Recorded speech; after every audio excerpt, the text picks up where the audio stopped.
Hello दोस्तों, I welcome you all to Rahul Sharma education. दोस्तों, आज हम लक्ष्मीकांत के 19वें चैप्टर जिसमें वाइस प्रेसिडेंट है उसकी चर्चा करने वाले हैं। अब इस चैप्टर को मैं शुरू करूं इससे पहले मैं आप सबको बता दूं कि लक्ष्मीकांत की इस सीरीज में जिसमें कि हमने लक्ष्मीकांत के 7वें एडिशन को चैप्टर बाय चैप्टर कवर करने की जो ये इनिशिएटिव ये जो शुरू किया है, इसमें अभी तक हमने 18 चैप्टर तक कंप्लीट कर लिया है। लास्ट चैप्टर में हमने यूनियन एग्जीक्यूटिव को शुरू किया था और उसमें यूनियन एग्जीक्यूटिव के जो भी पार्ट्स होते हैं उसमें पहला पार्ट जो प्रेसिडेंट था हमने उसको कवर किया था। अगर दोस्तों यूनियन एग्जीक्यूटिव की बात करें तो इसमें प्रेसिडेंट होता है, वाइस प्रेसिडेंट होता है, प्राइम मिनिस्टर होता है, काउंसिल ऑफ मिनिस्टर होता है और फिर अटॉर्नी जनरल होता है। तो इसमें से हमने लास्ट लेक्चर में प्रेसिडेंट को कवर किया था और आज के लेक्चर में हम वाइस प्रेसिडेंट को कवर करने वाले हैं दोस्तों। अब देखिए, हमेशा की तरह हम इस चैप्टर को भी अलग अलग सब हेडिंग्स में डिवाइड करेंगे। जैसे सबसे पहले हम देखेंगे वाइस प्रेसिडेंट का इलेक्शन क्या होता है, क्वालिफिकेशन क्या होता है, टर्म एंड उसकी वैकेंसी क्या है, उसके पावर्स और फंक्शंस क्या क्या है, और इंडियन और अमेरिकन वाइस प्रेसिडेंट का हम कंपैरिजन करेंगे। बिकॉज जो हमने वाइस प्रेसिडेंट का पोस्ट है वो इंडियन अमेरिकन कॉन्स्टिट्यूशन से ही बोरो किया है। तो चलिए दोस्तों, वाइस प्रेसिडेंट के इस चैप्टर को हम शुरू करते हैं। इससे पहले मैं आप सबको बस एक जेंटल रिमाइंडर देना चाहता हूँ कि अगर आपको मेरी ये सीरीज़ पसंद आ रही है, मेरे वीडियोस आपको पसंद आ रहे हैं, तो प्लीज़ मेरी वीडियोस को ज़्यादा से ज़्यादा लोगों तक शेयर करें, लाइक करें, मेरे चैनल को सब्सक्राइब करें। और जब भी मैं कोई क्वेश्चन आपसे पूछता हूँ तो कमेंट में उसका ज़रूर जवाब दें, मुझे बहुत अच्छा लगेगा। तो चलिए दोस्तों, वाइस प्रेसिडेंट के बारे में बात करते हैं। अब आपको अपने स्क्रीन पे ये सारे पर्सनैलिटीज़ दिख रहे होंगे। ये पर्सनालिटीज हमारे देश के वाइस प्रेसिडेंट रह चुके हैं। ठीक है। अभी ये जो जगदीप धनखड़ साहब हैं ये करंटली हमारे देश के वाइस प्रेसिडेंट हैं। तो ये सारी पर्सनालिटीज को आपको ध्यान में रखना है, इनका नाम एक बार आपको पढ़ लेना है ताकि आपके जहन में रहे। अब दोस्तों, वाइस प्रेसिडेंट जो होता है ये हमारे देश का दूसरा सबसे ऊंचा पद होता है। सबसे पहला क्या था? सबसे पहला हमारा प्रेसिडेंट का पद था। प्रेसिडेंट के बाद दूसरा देश का सबसे ऊंचा पद जो होता है वो होता है वाइस प्रेसिडेंट का। तो अगर हम उनके सीनियरिटी की बात करें तो वाइस प्रेसिडेंट जो है वो प्रेसिडेंट के बाद आता है। ठीक है। और हमारे देश में जो प्रेसिडेंट वाइस प्रेसिडेंट का जो पोस्ट है वो अमेरिका के वाइस प्रेसिडेंट के ही तर्ज पे बनाया गया है। तो ये मैंने आपको अभी बताया। तो आइए हम सबसे पहले देखते हैं कि हमारे देश में वाइस प्रेसिडेंट का इलेक्शन कैसे होता है। इस इलेक्शन को दोस्तों हम माफ कीजिएगा, प्रेसिडेंट के इलेक्शन से कंपेयर करके देखेंगे। अब देखिए, जिस तरीके से प्रेसिडेंट का इलेक्शन भी इनडायरेक्ट तरीके से होता था, एक इलेक्टोरल कॉलेज के माध्यम से होता था, है ना, सीक्रेट बैलेट पेपर के माध्यम से होता था, सेम चीज वाइस प्रेसिडेंट के इलेक्शन में भी हमें देखने को मिलता है कि इनका इलेक्शन भी इनडायरेक्ट होता है, एक इलेक्टोरल कॉलेज के माध्यम से होता है और सीक्रेट बैलेट के माध्यम से होता है। ये आपको ध्यान में रखना है। अब हम अगर इलेक्टोरल प्रेसिडेंट के इलेक्टोरल कॉलेज और वाइस प्रेसिडेंट के इलेक्टोरल कॉलेज की बात करें, इनको कंपेयर करें, तो देखिए, जहां प्रेसिडेंट के इलेक्टोरल कॉलेज में केवल इलेक्टेड मेंबर थे पार्लियामेंट के और इलेक्टेड मेंबर थे स्टेट लेजिस्लेटिव असेंबली के। ठीक है। नॉमिनेटेड मेंबर नहीं थे। वहीं वाइस प्रेसिडेंट के इलेक्टोरल कॉलेज में हम देखते हैं कि केवल और केवल पार्लियामेंट के इलेक्टेड और नॉमिनेटेड ये दोनों मेंबर्स होते हैं। जो स्टेट लेजिस्लेचर होता है उसके मेंबर्स वाइस प्रेसिडेंट के इलेक्शन में भाग नहीं लेते, इसमें इंक्लूड नहीं होते। ठीक है। फिर देखते हैं दोस्तों कि प्रेसिडेंट का इलेक्शन भी प्रोपोर्शनल रिप्रेजेंटेशन के माध्यम से होता था। अब यहाँ पे हम देखते हैं वाइस प्रेसिडेंट का इलेक्शन भी प्रोपोर्शनल रिप्रेजेंटेशन के माध्यम से होता है। हमने प्रेसिडेंट के इलेक्शन में भी सिंगल ट्रांसफरेबल वोट सिस्टम के बारे में देखा था। हम वाइस प्रेसिडेंट का इलेक्शन में भी सिंगल ट्रांसफरेबल वोट का यूज होता है और सीक्रेट बैलेट के बारे में मैंने आपको पहले ही बता दिया। अब दोस्तों, जिस तरीके से प्रेसिडेंट के इलेक्शन से रिलेटेड कोई भी डिस्प्यूट या डाउट, उसके कॉन्टेक्स्ट में जो निर्णय लेने का अधिकार था वो सुप्रीम कोर्ट के पास था। सेम चीज हम देखते हैं कि अगर वाइस प्रेसिडेंट के इलेक्शन से रिलेटेड कोई भी डिस्प्यूट या डाउट है तो उसके बारे में डिसीजन लेने का काम सुप्रीम कोर्ट का है और सुप्रीम कोर्ट ने अगर जो डिसीजन दे दिया वो डिसीजन फाइनल होता है। ये आपको ध्यान में रखना है। फिर देखो दोस्तों, हमने प्रेसिडेंट के कॉन्टेक्स्ट में भी देखा था कि प्रेसिडेंट के इलेक्शन को इस आधार पे चैलेंज नहीं किया जा सकता कि जो उसका इलेक्टोरल कॉलेज था वो इनकम्प्लीट था। सेम चीज हम वाइस प्रेसिडेंट में भी देखते हैं। अगर वाइस प्रेसिडेंट के इलेक्शन के टाइम पे इलेक्टोरल कॉलेज इनकम्प्लीट है तो उसके बावजूद अगर वाइस प्रेसिडेंट का इलेक्शन होता है तो इस इलेक्शन को चैलेंज नहीं किया जा सकता। फॉर एग्जाम्पल, वाइस प्रेसिडेंट के इलेक्शन के टाइम पे मान लीजिए कि पार्लियामेंट में दो हाउस होते हैं, लोकसभा और राज्यसभा। अगर इन दोनों में से कोई भी सीट अगर वेकेंट है, खाली है, तो ऐसी स्थिति में वाइस प्रेसिडेंट के इलेक्शन को चैलेंज नहीं किया जा सकता कि आपने खाली सीट होने के बावजूद इलेक्शन करवा दिया। ठीक है, आपको ये ध्यान में रखना है। अब दूसरी चीज आपको ध्यान में क्या रखनी है कि अगर वाइस प्रेसिडेंट के इलेक्शन से रिलेटेड कोई भी डिस्प्यूट सुप्रीम कोर्ट में पहुंचा और सुप्रीम कोर्ट ने इस इलेक्शन को वाइड वाइड डिक्लेयर कर दिया, ठीक है, इस इलेक्शन को रद्द घोषित कर दिया, तो इसका मतलब ये नहीं है कि वाइस प्रेसिडेंट ने इलेक्शन के रद्द होने से पहले जो भी काम किए हैं वो काम इनवैलिडेटेड हो जाएंगे। आपको ध्यान में रखना है कि वाइस प्रेसिडेंट ने जो भी काम कर दिया है वो इनवैलिडेटेड नहीं होता, उसने जो भी काम किया है उसकी वैलिडिटी होगी। आपको ये समझना है। अब ये तो दोस्तों इलेक्शन के बारे में हमने बात किया। अब देखिए, सवाल ये उठता है कि राष्ट्रपति के मामले में तो स्टेट लेजिस्लेचर के जो सदस्य थे उन्होंने भी पार्टिसिपेट किया था, लेकिन वाइस प्रेसिडेंट यानी उपराष्ट्रपति के मामले में माफ कीजिएगा, जो स्टेट लेजिस्लेचर के मेंबर होते हैं ये पार्टिसिपेट नहीं करते। तो इसकी व्याख्या करते हुए डॉक्टर बी आर अम्बेडकर साहब ने कहा कि जो प्रेसिडेंट होता है वो हमारे देश का प्रमुख होता है, हमारे देश का हेड होता है, और प्रेसिडेंट में सेंटर और स्टेट इन दोनों के ऊपर एडमिनिस्ट्रेशन करने का पावर होता है। तो इसलिए उसके इलेक्शन में यह जरूरी है कि ना केवल संसद के सदस्य पार्टिसिपेट करें बल्कि जो स्टेट लेजिस्लेचर है उनके भी मेंबर्स पार्टिसिपेट करें। लेकिन अगर हम उपराष्ट्रपति के बारे में देखते हैं तो उपराष्ट्रपति के कार्य बहुत ज्यादा स्पेशल है ही नहीं, उपराष्ट्रपति का कोई सिग्निफिकेंट काम है नहीं।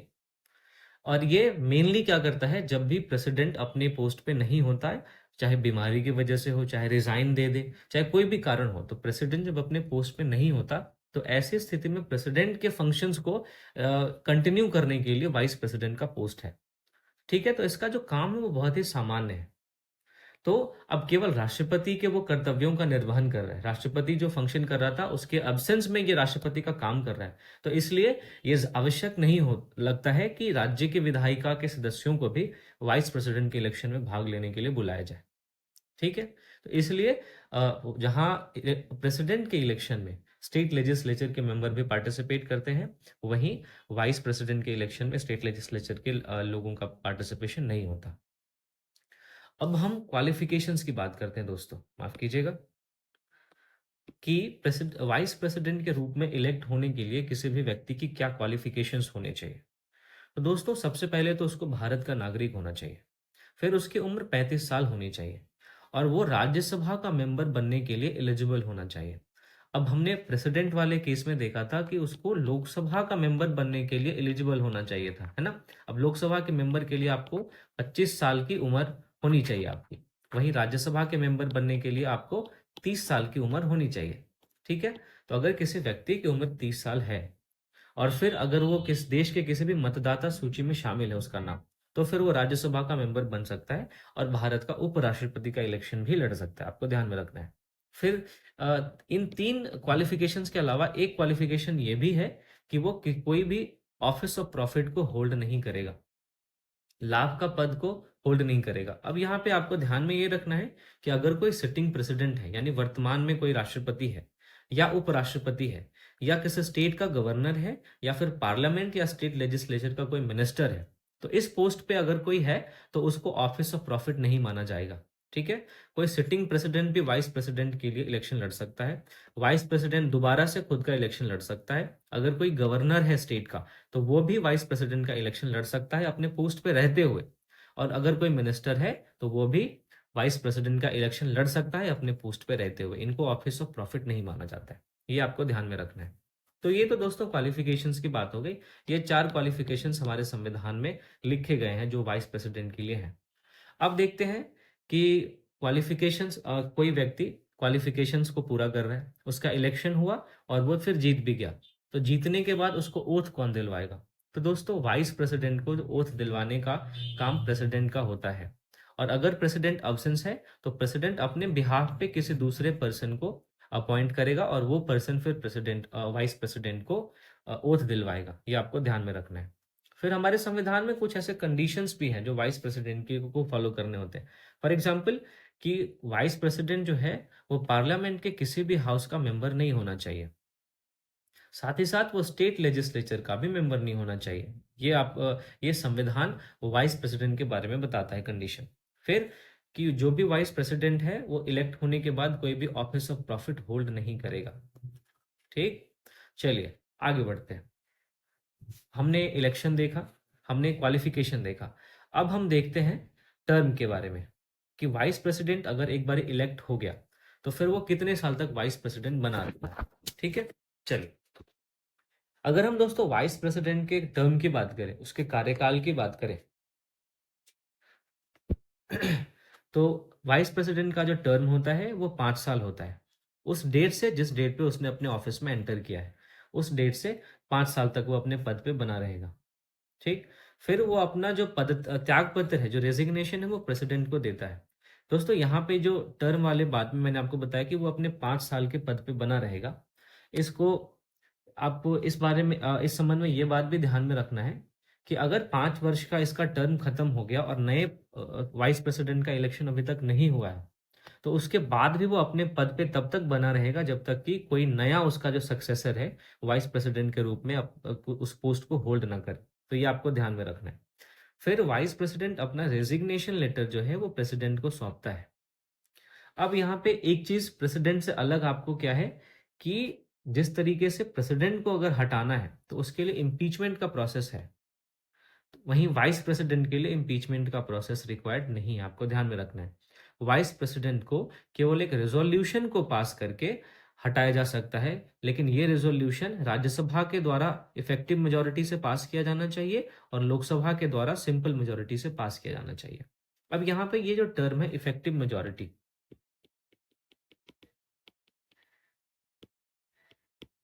इफेक्टिव मेजोरिटी का मतलब क्या होता है दोस्तों? देखिए, इफेक्टिव मेजोरिटी का मतलब है कि टोटल सीट्स फॉर एग्जांपल अब राज्यसभा में मान लीजिए 245 है, तो टोटल सीट्स में से अगर हमने वेकेंट सीट को माइनस कर दिया,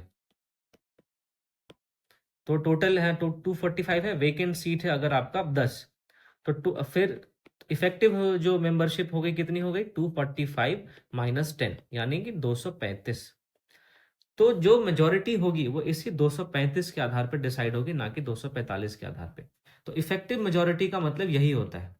इफेक्टिव मेजोरिटी का मतलब होता है कि टोटल सीट्स में से हमने खाली सीट्स को माइनस कर दिया, उसके बाद जो इफेक्टिव सीट्स बचा है हम उसी के बेस पे मेजोरिटी को डिसाइड करेंगे। तो जो वाइस प्रेसिडेंट को हटाने का रेजोल्यूशन है वो राज्यसभा से इफेक्टिव मेजोरिटी से पास होना चाहिए, फिर लोकसभा से सिंपल मेजोरिटी से पास होना चाहिए। ये आपको ध्यान में रखना है। अब दोस्तों आगे बढ़ते हैं। राज्यसभा सॉरी जो वाइस प्रेसिडेंट को हटाने का रेजोल्यूशन है ये केवल राज्यसभा में इंट्रोड्यूस किया जा सकता है, वो भी 14 दिनों के एडवांस नोटिस के बाद। ये आपको ध्यान में रखना है। फिर जिस तरीके से संविधान में प्रेसिडेंट को हटाने के लिए संविधान का उल्लंघन, ये एक टर्म लिखा हुआ था, इसी के बेस पे प्रेसिडेंट को हटाया जा सकता है, इम्पीच किया जा सकता है। अब ऐसा कोई टर्म वाइस प्रेसिडेंट के लिए नहीं है। हमारे कॉन्स्टिट्यूशन में कोई भी ऐसा ग्राउंड नहीं बताया गया जिस ग्राउंड पे वाइस प्रेसिडेंट को रिमूव किया जा सकता है। अब प्रेसिडेंट की तरह वाइस प्रेसिडेंट भी कितनी भी बार इलेक्ट होके आ सकता है, कितनी भी बार वाइस प्रेसिडेंट बन सकता है, ये आपको ध्यान में रखना है। तो ये तो दोस्तों टर्म की बात हो गई। अब हम देखते हैं कि कौन कौन सी ऐसी स्थितियां हैं जिसमें कि वाइस प्रेसिडेंट का जो पोस्ट होता है वो वेकेंट हो जाता है। तो सबसे पहले हम देखते हैं कि अगर वाइस प्रेसिडेंट का जो टेन्योर है वो एक्सपायर हो गया तो फिर वाइस प्रेसिडेंट का जो सीट है वो वेकेंट हो जाएगा। फिर देखते हैं कि अगर वाइस प्रेसिडेंट ने रेजिग्नेशन दे दिया है प्रेसिडेंट को, तो फिर ऐसी स्थिति में भी वाइस प्रेसिडेंट का सीट वेकेंट हो जाएगा। फिर वाइस प्रेसिडेंट को अगर रिमूव कर दिया गया तो भी ये सीट वेकेंट हो जाएगा। फिर एक ऐसी भी स्थिति हो सकती है जब वाइस प्रेसिडेंट की डेथ हो जाए, तो ऐसी स्थिति में भी वाइस प्रेसिडेंट की जो सीट है वो वेकेंट हो जाती है। ठीक है। फिर देखते हैं, एक है अदरवाइज। अदरवाइज मतलब कि वाइस प्रेसिडेंट का जो भी इलेक्शन हुआ, उस इलेक्शन में जो कैंडिडेट जीत के आया अगर उसको डिस्क्वालीफाई कर दिया जाए सुप्रीम कोर्ट के द्वारा, या फिर सुप्रीम कोर्ट ने इस वाइस प्रेसिडेंट के इलेक्शन को ही वाइड डिक्लेयर कर दिया, तो फिर ऐसी स्थिति में भी जो वाइस प्रेसिडेंट का पोस्ट है वो वेकेंट हो जाता है। ये आपको ध्यान में रखना है। चलिए, तो ये हमने टर्म और वैकेंसी देख लिया। दोस्तों अब यहाँ पे ये जो नोट है ये आपको ध्यान में रखना है। क्वेश्चन देखो यहीं से आएंगे, उसका उसकी योग्यता क्या होती है, क्वालिफिकेशंस क्या होता है, ये सब इन सब से क्वेश्चन नहीं आते दोस्तों। क्वेश्चन वहां से आते हैं जहाँ पे थोड़ा सा कैच होता है। कि अगर वाइस प्रेसिडेंट का जो पोस्ट है वो रेजिग्नेशन के माध्यम से, रिमूवल के माध्यम से, उसके डेथ होने के कारण या फिर अदरवाइज यानी डिस्क्वालिफिकेशन के माध्यम से अगर वाइस प्रेसिडेंट का जो पोस्ट है वो अगर वेकेंट हुआ है, तो उस इलेक्शन को जितनी जल्दी से जल्दी हो सके दोबारा से इलेक्शन करवाया जाएगा और उस पोस्ट को फिल किया जाएगा जिस पोस्ट पे वाइस प्रेसिडेंट को बैठना है। ठीक है। और जो न्यूली इलेक्टेड वाइस प्रेसिडेंट होगा वो पूरे 5 साल के लिए पावर में आएगा। तो मैं आपको एक एग्जांपल से समझाता हूँ। ए नाम का एक वाइस प्रेसिडेंट है, इसका टर्न 5 साल का है, लेकिन 3 साल में इसकी डेथ हो जाती है। 3 साल में डेथ होने के बाद जो नेक्स्ट इलेक्शन होता है, जो न्यू इलेक्शन होता है, इस न्यू इलेक्शन में बी नाम का एक व्यक्ति दोबारा से वाइस प्रेसिडेंट बनता है। तो अब चूंकि देखो इसका टर्म कितना था, 5 साल, ये 3 साल में ही गुजर गए। तो बी जो नया वाइस प्रेसिडेंट बन के आएगा, ये ऐसा नहीं है कि 2 साल जो बचा हुआ है उसके लिए आएगा। बी जब वाइस प्रेसिडेंट बनेगा तो ये पूरे अगले 5 सालों के लिए बनेगा। मैंने आपको यही समझाने की कोशिश की। ठीक है। अब देखते हैं वाइस प्रेसिडेंट के क्या क्या पावर्स हैं, वाइस प्रेसिडेंट के क्या क्या फंक्शन है। देखिए दोस्तों, वाइस प्रेसिडेंट जो है हमारे राज्यसभा के एक्स ऑफिशियो चेयरमैन के रूप में काम करता है, उसके रूप में एक्ट करता है। अब एक्स ऑफिशियो चेयरमैन का क्या मतलब है? कोई भी व्यक्ति, अगर ए हो, बी हो, सी हो, डी हो, अगर ये चारों बारी बारी से अगर क्या करते हैं कि वाइस प्रेसिडेंट बनते हैं, तो ये चारों जैसे ही वाइस प्रेसिडेंट बनेंगे वैसे ही ये राज्यसभा के चेयरमैन अपने आप हो जाएंगे। तो इसी को हम कहते हैं एक्स ऑफिशियो चेयरमैन। जो भी व्यक्ति वाइस प्रेसिडेंट के पोस्ट पे नियुक्त होता है, वो व्यक्ति अपने आप ही राज्यसभा का चेयरमैन बन जाता है। ये आपको ध्यान में रखना है। और ये चीज अमेरिकन वाइस प्रेसिडेंट से बिल्कुल सिमिलर है।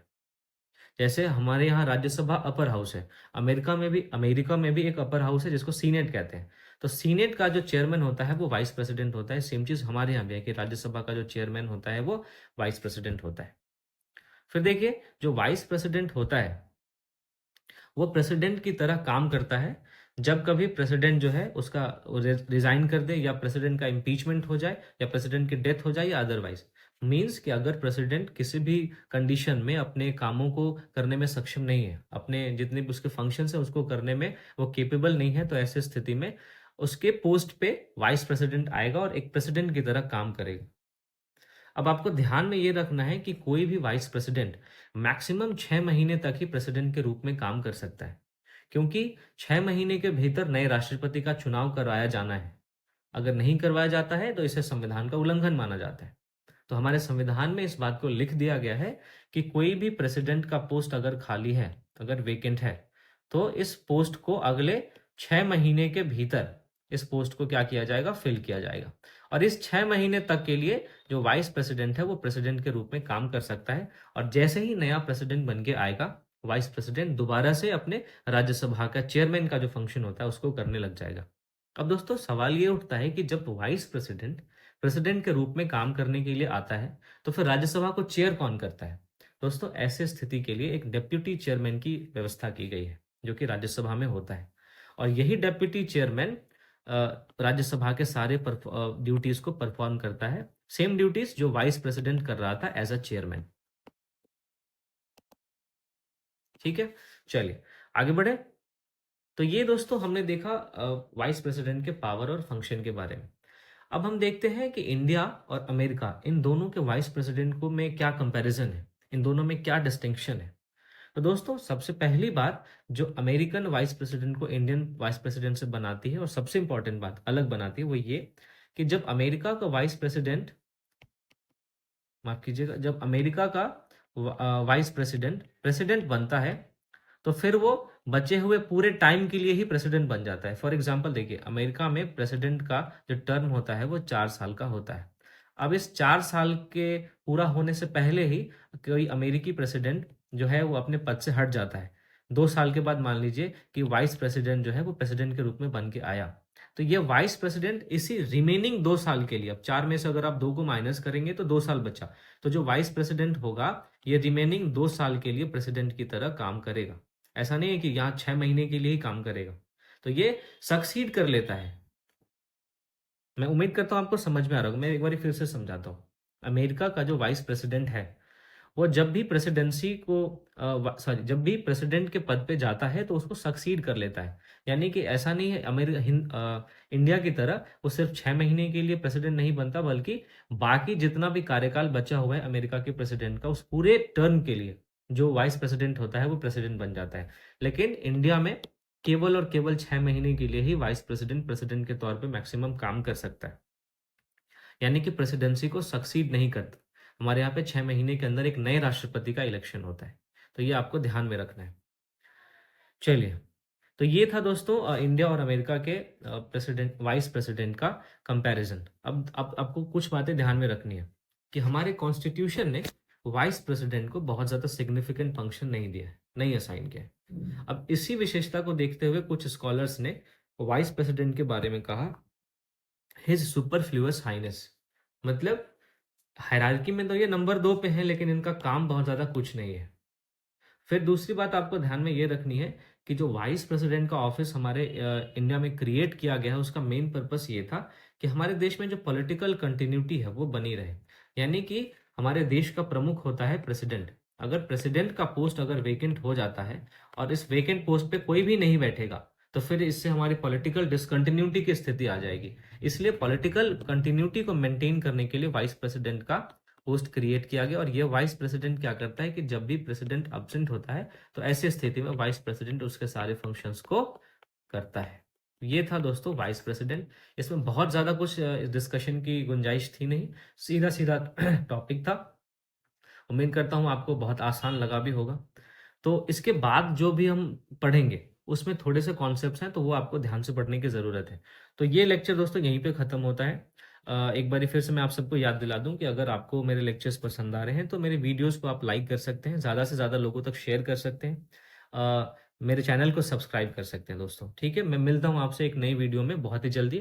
Thanks for watching.